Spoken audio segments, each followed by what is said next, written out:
നമസ്കാരം, ഈ അക്കാഡമിയിലേക്ക് സ്വാഗതം.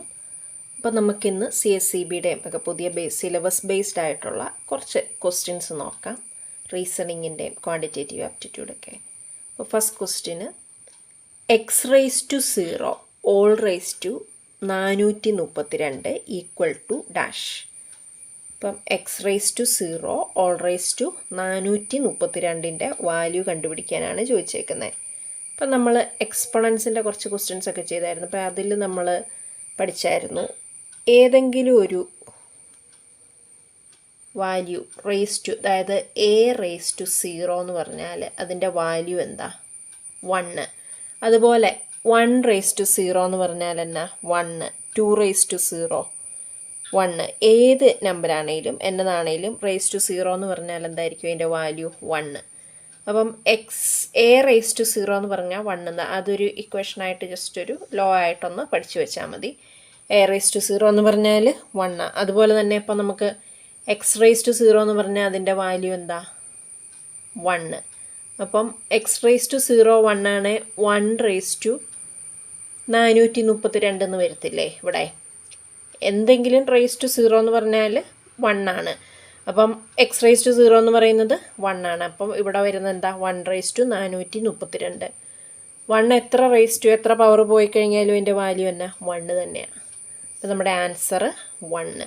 അപ്പോൾ ഇതിൽ ജസ്റ്റ് ഇത് കാണുമ്പോഴേ അറിയാവുന്നവർക്കാണ് എന്ത് a⁻0 എന്ന് പറയുന്നത് 1 ആണെന്ന് കണ്ടു കഴിഞ്ഞാൽ തന്നെ നമുക്ക് ചെയ്യേണ്ട ആവശ്യമൊന്നുമില്ല. 1⁻432 1ൻ്റെ എന്ത് പവർ വന്നാലും അത് 1 തന്നെയാണല്ലോ. അപ്പോൾ നമ്മുടെ ആൻസർ 1. നമുക്ക് അടുത്തൊരു ചോദ്യം നോക്കാം. A student has to secure 40% marks to get through. If he gets 40 marks and fails by 40 marks, find the maximum marks get for the examination. അപ്പം ഇവിടെ പറഞ്ഞിരിക്കുന്നത് ഒരു സ്റ്റുഡൻറ്റിന് ജയിക്കണമെങ്കിൽ എത്ര മാർക്ക് വേണം? 40% മാർക്ക് വേണം ജയിക്കണേ. 40% മാർക്സ് ടു ഗെറ്റ് ത്രൂ എന്നാണ് പറഞ്ഞേക്കുന്നത്. അപ്പോൾ ജയിക്കണമെങ്കിൽ എത്ര വേണം? 40% മാർക്ക് വേണം. ആ സ്റ്റുഡൻറ്റിന് കിട്ടിയത് എത്രയാ? 40 മാർക്ക് കിട്ടിയെന്ന് പറഞ്ഞിട്ടുണ്ട്. ആൻഡ് ഫെയിൽസ് ബൈ 40 മാർക്ക് എന്ന് വെച്ചാൽ അയാൾ തോറ്റുപോയത് 40 മാർക്കിൻ്റെ കുറവിലാണ്. അപ്പോൾ ഈ 40% ജയിക്കാനുള്ള 40% എന്ന് പറഞ്ഞാൽ എന്നാ? ഇയാൾക്ക് കിട്ടിയ മാർക്കും ഇയാൾ എത്ര മാർക്കിനാണ് തോറ്റുപോയേ ആ മാർക്കും കൂടെ കൂട്ടിയാൽ പോരെ. അപ്പോൾ ഈ 40% എന്ന് പറഞ്ഞാൽ എത്ര വരും? ഇയാൾക്ക് കിട്ടിയ മാർക്കും അയാൾ ഫെയിൽ എത്ര മാർക്കിനാണോ കുറവ് വന്നത് ആ മാർക്കും കൂടെ കൂട്ടുന്നതാണ് 40%. അപ്പം 40% 80 നമുക്കറിയാം. അങ്ങനെയാണെങ്കിൽ 100% കണ്ടുപിടിക്കാമല്ലോ. നമ്മളത് ഷോർട്ട് കട്ട് പഠിച്ചിട്ടുള്ളതല്ലേ. 40% 80 ആണെങ്കിൽ 100% കണ്ടുപിടിക്കാൻ എന്നാ ചെയ്യണം? ഇതിങ്ങനെ കൊടുത്തിട്ട് ജസ്റ്റ് ക്രോസ് ചെയ്താൽ പോരെ. 100 ഗുണം 80, അതായത് ഇത് തമ്മിൽ ഇങ്ങനെ ക്രോസ് ചെയ്യുന്നു, ഇതിങ്ങോട്ട് വരുന്നു. 100 ഗുണം 80 ബൈ 40. അപ്പം അത് ക്യാൻസൽ ചെയ്യുമ്പോൾ എത്ര വരും? 40 ഗുണം ഡിവൈഡ് 80. 40 ഗുണം 2 ആണ് 80. അപ്പോൾ 2 വരും അവിടെ. അപ്പം 100 ഗുണം 2 എത്രയാണ്? 200. അപ്പം മാക്സിമം മാർക്ക് എന്ന് പറയുന്നത് 200. അപ്പോൾ ഇവിടെ 100ൻ്റെ സ്ഥാനത്ത് വേറെ ശതമാനങ്ങളാണെങ്കിലും ഇപ്പം മാക്സിമം മാർക്ക് എന്ന് പറഞ്ഞുകൊണ്ടാണ് നമ്മൾ 100% വെച്ചത്. അപ്പോൾ വേറെ ഏതാണെങ്കിലും പെർസെൻറ്റേജിൻ്റെ കേസിൽ നമുക്കിപ്പം ഒരെണ്ണത്തിൻ്റെ കറക്റ്റ് ശതമാനം അറിയാമെങ്കിൽ മറ്റേത് എത്ര പെർസെൻറ്റേജ് ആണോ കണ്ടുപിടിക്കേണ്ടത് അതിവിടെ കൊടുത്തിട്ട് ഇങ്ങനെ ക്രോസ് ചെയ്ത് നമുക്ക് ഷോർട്ട് കട്ടിൽ ചെയ്യാൻ പറ്റും. അപ്പോൾ അത് അറിയത്തില്ലാത്തവരാണ് നമുക്ക് വേറെ ഇനി വരുന്ന പ്രോബ്ലംസ് നമുക്കത് ചെയ്യാം. അപ്പോൾ അതങ്ങ് തറവായിക്കോളൂ. അപ്പോൾ ഇതിൽ ജസ്റ്റ് ഈ ക്വസ്റ്റ്യനിൽ എന്താ പറഞ്ഞത്? 40% മാർക്കാണ് ഒരു വ്യക്തി പരീക്ഷയ്ക്ക് ജയിക്കണമെങ്കിൽ വേണ്ടിയത്. അയാൾക്ക് കിട്ടിയത് 40, അയാൾ തോറ്റത് 40 മാർക്കിന്. അപ്പോൾ കിട്ടിയ മാർക്കും അയാൾക്ക് എത്ര മാർക്കാണോ കുറവ് വന്നേ അത് രണ്ടും കൂടെ കൂട്ടുന്നതല്ലേ ജയിക്കാൻ വേണ്ടിയ മാർക്ക്. അപ്പം 40% എന്ന് പറയുന്നത് ജയിക്കാൻ വേണ്ട മാർക്ക് എന്ന് പറഞ്ഞാൽ കിട്ടിയതും അയാൾക്ക് കുറവുള്ള മാർക്കും അത് രണ്ടും കൂടെ ആഡ് ചെയ്യുന്നത്. അപ്പം നമുക്ക് 40% എന്ന് പറഞ്ഞാൽ 80 മാർക്കെന്ന് കിട്ടി. അങ്ങനെയാണെങ്കിൽ 100% കാണാൻ 100% അതിൻ്റെ ജസ്റ്റ് ക്രോസ് ചെയ്തെടുത്ത് ഈ ഷോർട്ട് കട്ട് വെച്ചിട്ട് തമ്മിൽ മൾട്ടിപ്ലൈ ചെയ്തു, ഡിവൈഡ് ബൈ ഇങ്ങോട്ടുള്ള ഇത് വന്നു. അപ്പം നമുക്ക് ആൻസർ മാക്സിമം മാർക്ക് എത്രയാണ്? 200 മാർക്ക്. തിരിച്ചു ചോദ്യം നോക്കാം. 36 by 36 raised to 0.5 is equal to dash. അപ്പം ഇത് ലോസ് ഓഫ് എക്സ്പോണൻസ് എന്ന് പറഞ്ഞ പോർഷനിൽ നിന്നുള്ളൊരു ക്വസ്റ്റ്യൻ ആണ്. അപ്പം നമ്മൾ അതിൽ പഠിച്ചിട്ടുണ്ട് a raised to m by a raise to n. എന്താ? A raise to m minus n. അപ്പം ഇത് അറിയത്തില്ലാത്തവരാണെങ്കിൽ ഈ ലോ ഒന്ന് പഠിച്ചു വെക്കണം. ഏതെങ്കിലും ഒരു value A raise to m by a raise to N ആ ഒരു സെയിം കേസിൽ വന്നു കഴിഞ്ഞാൽ അത് ഈക്വൽ ടു അതെന്തിന് തുല്യമായിരിക്കും? A raise to m minus N. അപ്പോൾ ഇവിടെ 36 എന്ന് വെറുതെ കിടക്കുന്നത് തന്നെ 36 റേസ് ടു 1 എന്നാണ് അതിൻ്റെ അർത്ഥം. ഓക്കെ, പിന്നെ അടിയിൽ വരുന്ന തന്നെ 36 റേസ് ടു 0.5. അപ്പം a raise to m by a raise to എന്നിൻ്റെ ഫോമിലല്ലേ അത് കിടക്കുന്നത്. അപ്പം എന്ത് വരും? 36 എന്ന് വെറുതെ കിടന്നാൽ അതിൻ്റെ അർത്ഥം 36 റേസ് ടു 1 എന്നാണ്. 36 raise to 1 minus A raise to m minus 1 N എന്നുള്ള ഫോമിൽ മൈനസ് എന്ത് വരും? 0.5. അപ്പോൾ 1 മൈനസ് 0.5 എന്ന് പറഞ്ഞാൽ എത്രയാ? 36 റേസ് ടു 0.5. 0.5 എന്ന് പറഞ്ഞാൽ തന്നെ റേസ് ടു 1/2 അല്ലേ? 0.5 എന്ന് പറഞ്ഞാൽ ആരാ? Raise to 1/2. അപ്പോൾ 36 റേസ് ടു 1/2 എന്ന് പറഞ്ഞാൽ നമ്മൾ അതിൻ്റെ അർത്ഥം തന്നെ സ്ക്വയർ റൂട്ട് ഓഫ് 36 എന്നല്ലേ? സ്ക്വയർ റൂട്ട് ഓഫ് 36 എത്രയാ? 6 × 6 അല്ലേ 36. അപ്പോൾ 6. അപ്പോൾ നമ്മുടെ ഇതിൻ്റെ വാല്യൂ എന്ന് പറയുന്നത് 6. അപ്പോൾ ഇതിൽ ശ്രദ്ധിക്കേണ്ടത് ഇങ്ങനെ ഒരു ക്വസ്റ്റ്യൻ കാണുമ്പോഴേ ഇത് a raise to m by a raise to n ഫോമിലാന്ന് ഓർക്കണം. അങ്ങനെ വന്നാൽ എന്താ? ഇപ്പം 36 എന്ന് വെറുതെ കാണുമ്പോൾ അതിൻ്റെ അർത്ഥം 36 റേസ് ടു 1 എന്നാണ്. അപ്പം a raise to m minus N ഫോമിൽ വരുമ്പം 1 മൈനസ് 0.5 വരും. അതെന്ന് വെച്ചാൽ 36 റേസ് ടു 0.5. അപ്പോൾ 0.5 എന്ന് പറഞ്ഞാൽ ആരാ? 36 റേസ് ടു 1/2 എന്ന് പറഞ്ഞാൽ അതിൻ്റെ അർത്ഥം എന്നാ? 36ൻ്റെ സ്ക്വയർ റൂട്ട് എടുക്കാനാണ്. അപ്പോൾ സ്ക്വയർ റൂട്ട് ഓഫ് 36 എത്രയാ? 6. അപ്പോൾ നമ്മുടെ ആൻസർ 6. അടുത്തൊരു ചോദ്യം നോക്കാം. What percent of 15 hours is 18 second? അപ്പം 15 ഹവേഴ്സിൻ്റെ 15 മണിക്കൂറിൻ്റെ എത്ര ശതമാനമാണ് 18 സെക്കൻഡ് എന്നാണ് ചോദിച്ചേക്കുന്നത്. അപ്പം അതിൻ്റെ ആൻസർ ഓപ്ഷൻസ് 30%, 1/30%, 36%, 1/36%. ഇപ്പോൾ വാട്ട് പെർസെൻ്റ് എന്ന് ചോദിക്കുകയാണെന്നത് നമുക്ക് ജസ്റ്റ് ഒരു X% എന്ന് എടുക്കാം. X% ഓഫ് 15 ഹവേഴ്സാണ് 18 സെക്കൻഡ് എന്ന് വേണമെങ്കിൽ നമുക്കൊന്ന് എടുക്കാമല്ലോ. എക്സ് ജസ്റ്റ് ഒരു ഇമാജിനറി എക്സ് അങ്ങ് എടുത്തന്നേ ഉള്ളൂ. പക്ഷേ ഇവിടെ അവറും ഇവിടെ സെക്കൻഡുമാണ്. അപ്പോൾ നമുക്കത് രണ്ടും കൂടെ ഏതെങ്കിലും സെയിം യൂണിറ്റിലേക്ക് മാറ്റിയിട്ട് വേണമല്ലോ ഇക്വേറ്റ് ചെയ്യാൻ. അങ്ങനെയാണ് നമുക്ക് അവറിനെ സെക്കൻഡിലേക്ക് മാറ്റാം. X% എന്ന് പറഞ്ഞാൽ എന്താ? X/100 into 15. 15 മിനിറ്റിലേക്ക് ഒരു 60 വെച്ച് മൾട്ടിപ്ലൈ ചെയ്യുമ്പോൾ മിനിറ്റിലേക്ക് മാറും. ഒരു 60 കൂടെ വെച്ച് മൾട്ടിപ്ലൈ ചെയ്യുമ്പോൾ എന്താ? സെക്കൻഡിലേക്ക് മാറും. അപ്പം അത് ഈക്വൽ ടു നമുക്ക് 18 സെക്കൻഡ് എന്ന് എടുക്കാമല്ലോ. രണ്ടും സെയിം യൂണിറ്റ് ആണ്. അപ്പോൾ ജസ്റ്റ് എത്ര ശതമാനം എന്നുള്ളത് നമ്മൾ ജസ്റ്റ് ഇമാജിനറി ആയിട്ട് എക്സ് എന്ന് എടുത്തു. X% ഓഫ് 15 ഹവേഴ്സാണ് 18 സെക്കൻഡ് എന്നുള്ളത്. അപ്പോൾ നമ്മൾ 18 സെക്കൻഡിലേക്ക് അവറും കൂടെ സെക്കൻഡിലേക്കൊന്ന് കൺവേർട്ട് ചെയ്തു ഇക്വേറ്റ് ചെയ്യാനായിട്ട്. അപ്പോൾ നമുക്ക് ഇങ്ങനെ ഒരു ഇക്വേഷനിലേക്ക് എത്തി. അങ്ങനെയാണ് ഇതിൽ എക്സിൻ്റെ വാല്യൂ കണ്ടുപിടിക്കാമല്ലോ. എക്സ് ഈക്വൽ ടു ഈ 18ൻ്റെ ഇങ്ങോട്ട് 100 പോകത്തില്ലേ? 18 ഇൻറ്റു 100 ബൈ എക്സിൻ്റെ കൂടെയുള്ളവരെല്ലാം താഴോട്ട് വരും. 15 ഇൻറ്റു 60 ഇൻറ്റു 60. അപ്പോൾ ഈ 60യുടെ 2 സീറോസും ഇതുമായിട്ട് കട്ട് ചെയ്യാമല്ലോ. അത് രണ്ടും പോയി. ഇനി 6 ഇൻറ്റു 3 ആണല്ലോ 18. 3 5s are 15. അങ്ങനെയാണ് ലാസ്റ്റ് എത്ര വരും? 1 ഇവിടെ ഒന്നുമില്ല അടിയിൽ 5 ഇൻറ്റു 6 എത്രയാണ്? 30. അപ്പോൾ എത്രയാണ്? 1/30% ആണ് നമ്മുടെ ആൻസർ. അപ്പോൾ ഇതിൽ just simple question what per cent എന്നുള്ളത് നമ്മൾ X% എന്ന് എടുത്തു.